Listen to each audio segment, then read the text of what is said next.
Hey everyone, welcome back to another video. Today I'll be showing the highlights from the 2023 North American International Auto Show from Detroit. The public show runs from September 16th to 23rd in Motown, but I was able to go September 13th and 14th before it started for the media days, as I had media credentials, which was really awesome. I wanted to film everything I could that was Mopar related, so I can use all this footage in upcoming videos during the year, and also I want to do this recap video, showing off all the Mopar/Stellantis highlights and going through every single vehicle that they brought to the show. There's a lot of footage, so it'll be two parts, just like last year.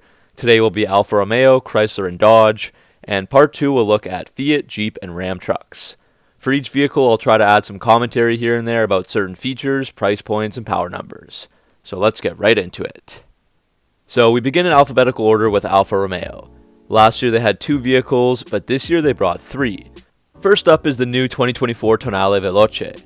This is the highest trim level of the model, starting at $50,195, but with the options, this one you're looking at is actually $56,140. The Tonale is the platform twin of the Dodge Hornet. It looks really good with a gloss black grille and window trim, dual chrome exhaust tips, a gloss black fender badge, and it's finished in the Alfa Romeo paint, which is a $500 option. The wheels are the upgraded 20x8-inch Grigio 5-hole with 235/40 R20 all-season tires, a $2,000 option there. The 4-piston Brembos are standard. This one was locked, so unfortunately I couldn't go inside for a view of the interior.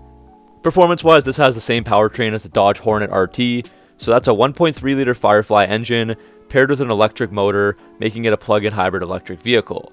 That gets paired to a 6-speed Aisin automatic transmission. Power output is 285 horsepower and 347 pound-feet of torque, so that's quite a bit less torque than the Hornet RT, but Alfa still claims the same 0 to 60 time of 5.6 seconds.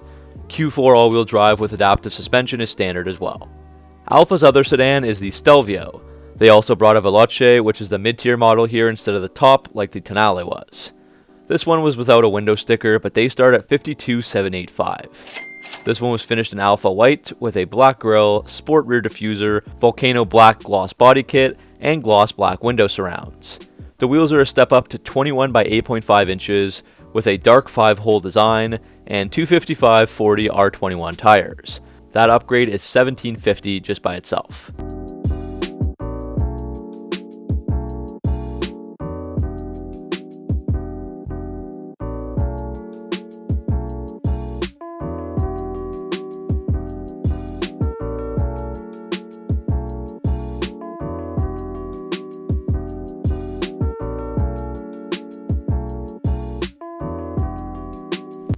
The interior definitely feels premium, and I love the 14-way power adjustable red leather sports seats, which were $750 extra.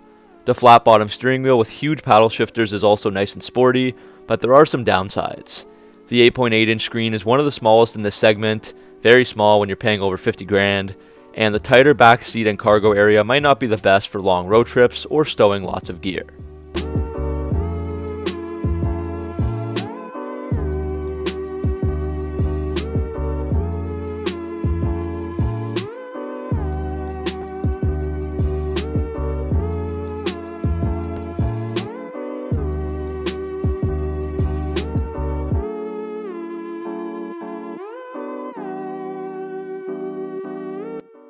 The performance is decent with a 2-liter Hurricane turbo inline 4-cylinder with 280 horsepower and 306 pound-feet of torque and an 8-speed automatic. 0 to 60 happens in a respectable 5.4 seconds, quarter mile in 14.1 seconds, and the top speed maxes out at 144 miles an hour. To round out the Alfa lineup, the third and final vehicle is the Giulia sedan. Strangely enough, this is also the mid-level Veloce, third out of the 6 trims. It starts at $46,520, but this one was $54,600 on the sticker sheet. It's got the same dark appearance and accents as the Stelvio, and looks amazing in the Mazzano blue paint job, which is $660. This one has the all-wheel drive package, which is a whopping $3,600.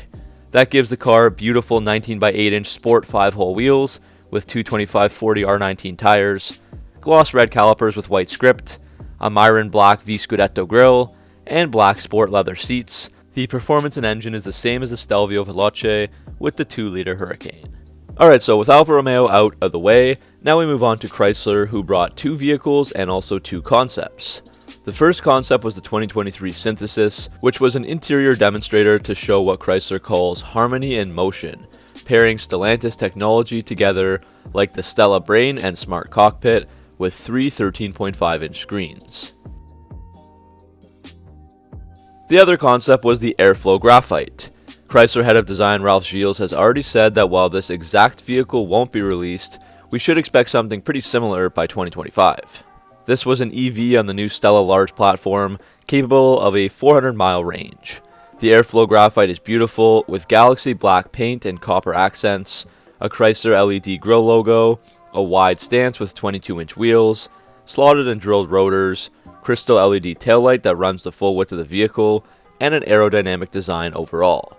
The Airflow Graphite is powered by two 201 horsepower electric drive motors, one in the front and one in the rear for a total of 402 horsepower, and of course all-wheel drive is standard.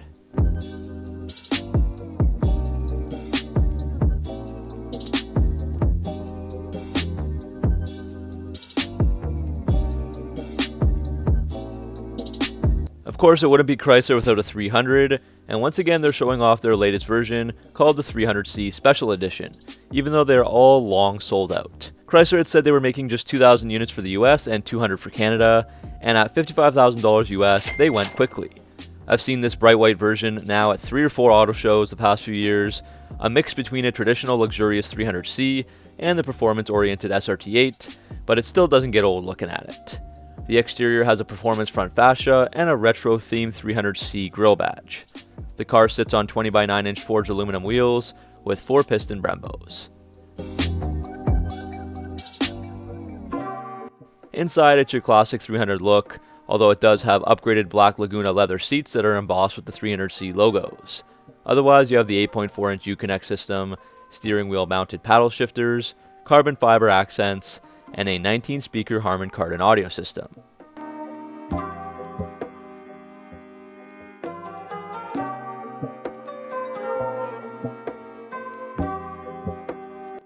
The big draw here is under the hood, where the 6.4-liter Hemi V8 lies.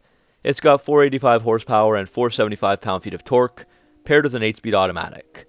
0 to 60 happens in 4.3 seconds, and the quarter mile can be done in 12.4 seconds, with a 160-mile-an-hour top speed. The last Chrysler left in the lineup is the Pacifica. This is the Pacifica plug-in hybrid S appearance that was on display at the show, and it's crazy that it costs as much as the 300C, starting at $54,990. That S appearance adds black exterior accents, a black S badge, and very nice 18 by 7.5-inch foreshadow painted aluminum wheels. Inside there are black leatherette seats with the S logo. There are tons of features like a 10-inch Uconnect 5 system, over 115 standard and available safety features, available 360-degree cameras, the stow-and-go seating where the second and third rows fold into the floor, and more. Under the hood is the 3.6-liter Pentastar V6 with an electric CVT. This being the hybrid version, it loses 27 horsepower down to 260 when compared to the regular gas V6 version. It's also 0.6 of a second slower than the gas version, doing 0 to 60 in 7.9 seconds.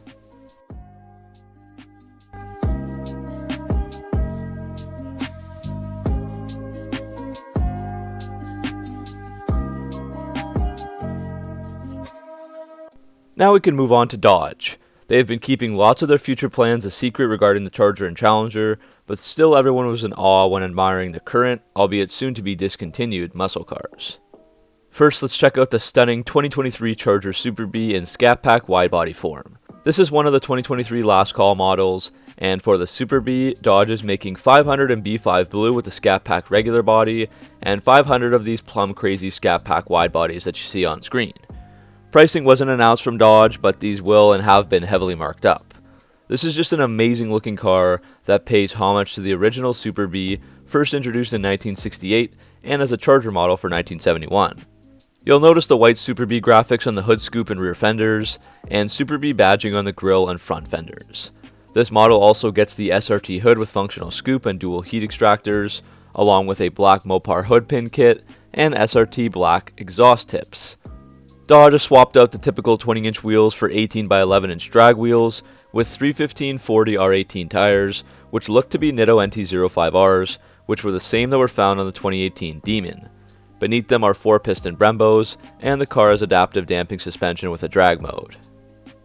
Inside there are full Alcantara seats with some leather trim and Super B seat back logos, and another logo on the dashboard.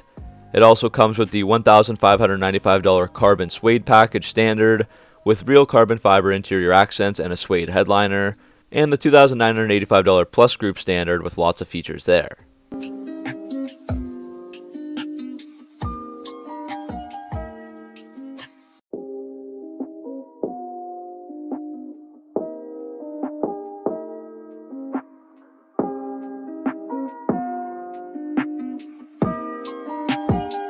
Under the hood is the 6.4-liter Hemi V8 with 485 horsepower and 475 pound-feet of torque. Performance numbers aren't available for this exact model with the 18-inch drag wheels, but we can expect a 0 to 60 time of around 4.2 seconds. The other Charger was the upcoming 2024 Daytona SRT in concept form.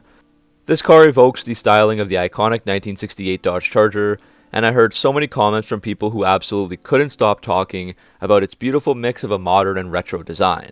This model is also referred to as the Banshee, which refers to the propulsion system. The Daytona is finished in striker red, which is a rich color that was first used in the 2013 SRT Viper GTS Coupe. Dodge brought back the Fratzog logo on the front and rear, which is not only the brand's electric logo going forward, but also a nod to the performance heritage. This Charger has a new R-wing for front aerodynamics, an Erupt multi-speed transmission, and that 800-volt Banshee propulsion system, which should produce 800 plus horsepower with all-wheel drive. For more talk about the power and propulsion systems of this Charger, check out the video link in the top right corner, where I dedicate an entire video to that.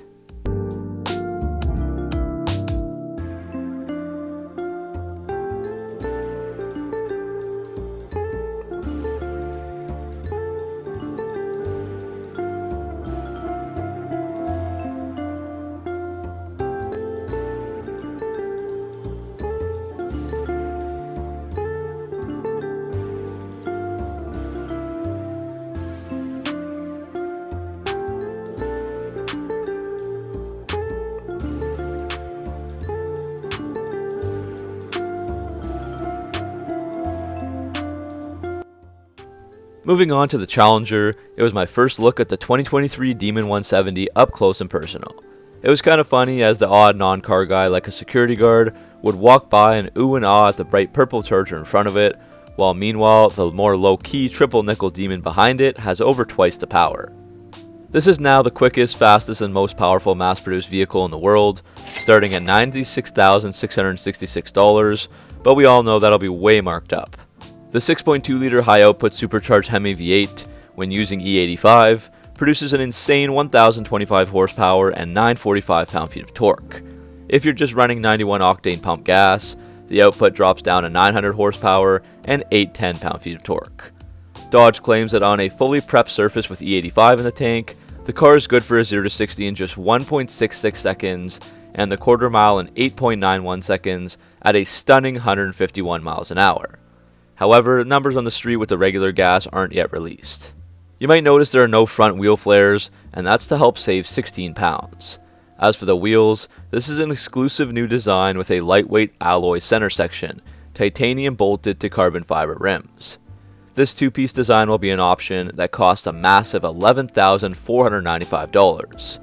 The Demon 170 runs 18x8-inch front wheels with 245/55 R18 Mickey Thompsons, and 17x11-inch wheels with 315/50 R17s in the rear. Dodge might have tried to cut weight, but the new car still weighs 4,275 pounds, right around the same as the 2018 Demon, but it does cut 157 pounds from the Challenger Hellcat Red-Eye widebody. Other improvements include a huge 3-liter supercharger, driveline upgrades with a 240mm ring gear and 53% stronger differential housing, Transbrake 2.0, which is a feature that presets torque, drag mode suspension, and more. Production is limited to roughly 3,000 for the US and 300 for Canada to match the 2018 Demon. Also, I should add that unfortunately the car was locked and you couldn't get under the hood either. Now we can check out the Durango. It's a shame they didn't bring out a Hellcat, so it's our third time seeing a 392 powered vehicle today. This one starts at $70,850, but the one at the show is the SRT 392 Premium for a whopping $84,920. It looks so mean and aggressive, partly thanks to the dual black stripes with redline red tracers, which is a $1,295 option that looks great on the white knuckle paint. This Durango also has the $1,845 black package, adding Eclipse black exhaust tips, gray metallic badges, a satin black Dodge taillight badge, and 20 by 10 inch lights out aluminum wheels with 295/45 ZR20 tires, and huge 15 inch front rotors with Brembo 6-piston calipers. Other design elements include a chin splitter, engine oil cooler duct, air guide, and a snorkel for cold air induction. The inside comes standard with Laguna leather demonic red seats with red seat belts, and a hand-wrapped instrument panel. I also noticed some new SRT mats, a blue LED SRT logo on the steering wheel, and Mopar aluminum pedals inside. It's also got a nice SRT flat bottom performance steering wheel with SRT paddle shifters.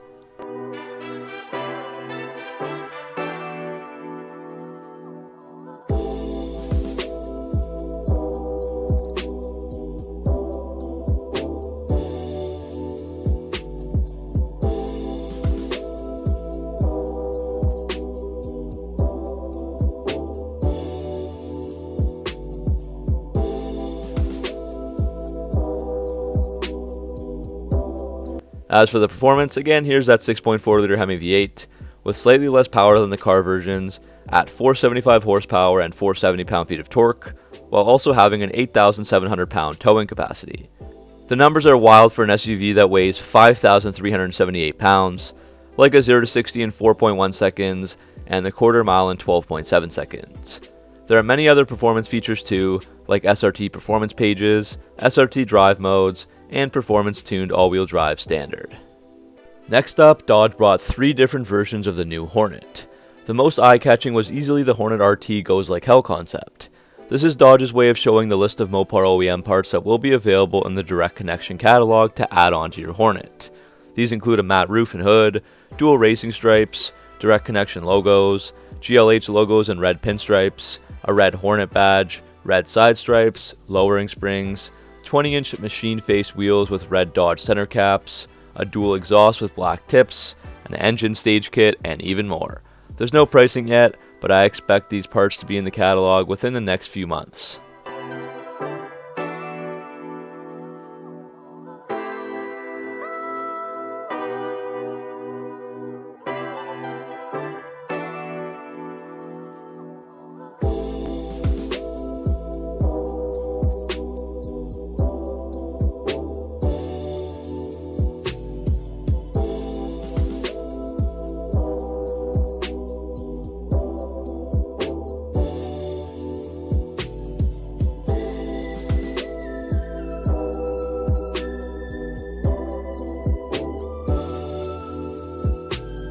They also had a Hornet GT, which is the lower trim level, starting at $30,735. But this specific Hornet is $33,225, as it has the black top package with 18 by 7.5 inch Abyss wheels, dark badges, and gloss black mirror caps and window moldings. The Hornet has that Dodge performance look to it, with a muscular front end, a large grille, Dodge mail slot, and performance hood with heat extractors. It also has the signature Dodge racetrack LED taillights with the Dodge logo in the center. This Hornet gets the $495 Blue Bayou paint job. The interior features 22.5 inches of combined screens between the instrument cluster and center console, and it also has that 10.25 inch Uconnect 5 main screen. Seats are leather trimmed in black, with 12-way power and heat, ventilation, and memory settings. Under the hood, you'll find the Hurricane 2-liter turbo inline 4-cylinder that gives you 268 horsepower and 295 pound-feet of torque. It's paired with a 9-speed automatic transmission and all-wheel drive with dynamic torque vectoring and Coney frequency selective damping shocks. Dodge says 0 to 60 happens in 6.5 seconds, quarter mile in 15.3 seconds, and the top speed is 140 miles an hour. The third Hornet was the RT. Known as the head of the hive, this one starts at $49,350, but this version here is $45,020 as it sits. It gets the aforementioned black top, as well as the $3,000 track pack, with upgrades like 20 by 8 inch Abyss wheels with red brake calipers beneath them, and a dual stage valve suspension.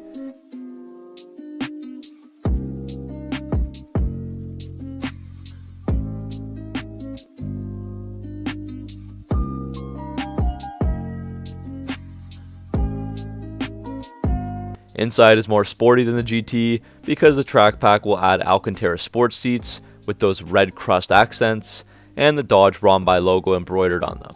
And there's also aluminum interior accents and pedals.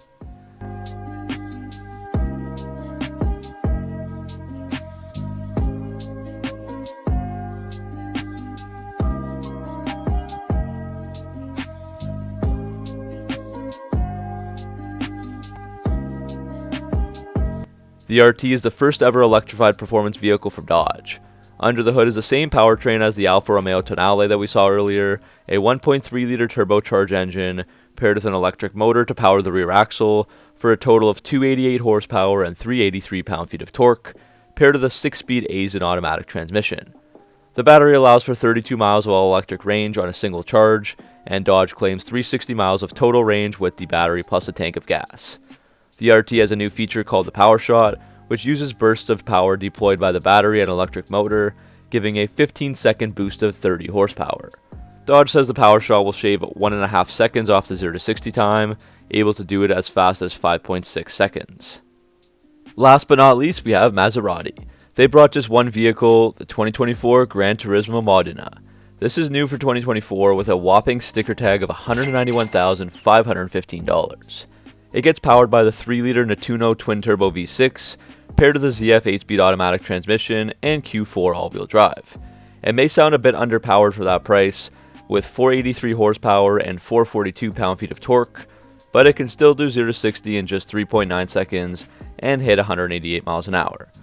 It also features staggered 20 and 21-inch wheels, air suspension, Sonus Faber premium audio system, 18-way power front seats, a dual 12 and 8.8-inch Maserati Intelligence Assist screen, and more. So that's it for part 1 of the 2023 Detroit Auto Show. Part 2 will be coming out hopefully within the next day or two as soon as I get to it, covering the long list of Ram and Jeep vehicles. Hopefully you enjoyed the recap and getting up close and personal with these beautiful vehicles. Which was your favorite, and do you have plans to order any? Let me know down in the comment section below. As always, thanks for watching, make sure to like and subscribe for all your Mopar content, and I'll see you in the next video.